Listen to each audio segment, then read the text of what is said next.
So we'll get started with our first question, and we're going to ask the questions to the first candidate to my left, and then we'll just rotate, and we'll start with Michael on the next question, so on and so forth. To all three candidates, to what extent should legislators be guided by the U.S. Constitution in the performance of their duties? Lynn? Can I just ask, we have 2 minutes? 3 minutes. 3 minutes. 3 minutes to respond. All right, well, thank you. I have essentially worked day in, day out for the past 25 years with the U.S. Constitution, have studied every single word of it. I have fought for, I've dedicated my adult career to protecting the constitutional rights of all people, of all U.S. citizens. I think there's a distinction between a U.S. citizen and non-U.S. citizen as to whether they are protected by United States constitutional rights. I think, you know, we're required as a congressperson to uphold the U.S. Constitution. So, of course, we should, we're bound by it in every respect. And I'm actually of the genre that believes in all of its provisions. I don't take some and get rid of others.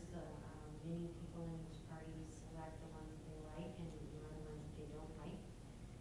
I've always, or I'm of the genre that supports every piece of the U.S. Constitution.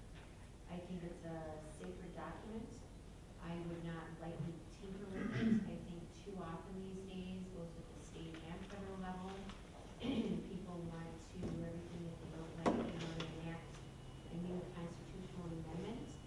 I don't think it's appropriate to amend our Constitution that frequently. And I would note, before, it was important to note that I recently asked Pete Ellison what he thinks should be supreme, the U.S. Constitution or Sharia law. He refuses to state that the U.S. Constitution should be supreme to Sharia law. And I think that's very important, that we need to educate our communities on this first time, his actual agenda. And I also don't think that Obamacare lines up with our U.S. Constitution. I don't think it's that we can, in a constitutional manner, require people to purchase a particular product, and think that Obamacare should be struck down on those grounds. I also support freedom of speech, freedom of religion, Second Amendment rights, equal protection under the law, and I think that covers that. Thank you, Lynn. Michael, same question. To what extent should legislators be guided by the U.S. Constitution in the performance of their duties? Well, once I'm elected, I will be taking an oath to the very document that you're speaking of. The nice thing about the Constitution is it limits what government can do. Because government needs to be limited. If you give people unlimited power, they're going to take it. They're going to take full advantage of it, and especially in that vacuum, which is Washington, D.C. You really need to enumerate those rights, the powers of Congress, the power of the various legislatures and branches. And we must definitely protect the rights of the individual over the rights of the collective.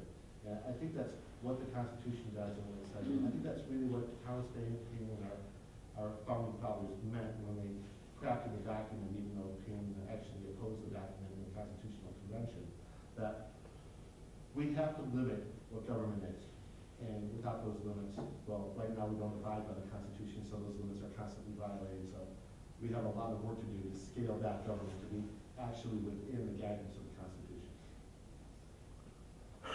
Chris, same question. I think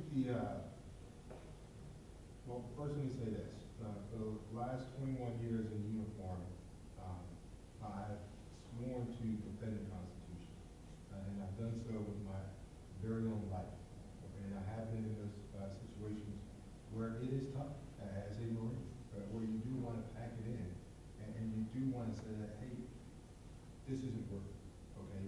But what we do as, I was an enlisted guy and as an officer, what we do is realize the oath that we taken, okay?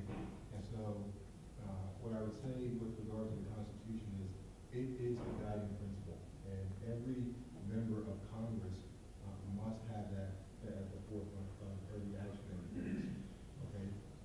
Do I believe that, as it was written, that it was a perfect document? I do not. I've run two cases to light. One, we have a document that says, all men are created equal, but we have this statement of American history in slavery, right? And that's real. But we were smart enough in the country to correct that horrible stain on our history. Also, more practically speaking, if you look at the Constitution, the Marine Corps is not even in it. It says, hey, we'll stand up for Navy. Okay, so we can't say that, hey, this is a perfect document, and then say that, oh, Marines are great, Marines are wonderful, and all these other things, right? So you have to look at the Constitution as a guiding principle. It is something that we strive to maintain. It is something that is our gold standard, but we must realize that, along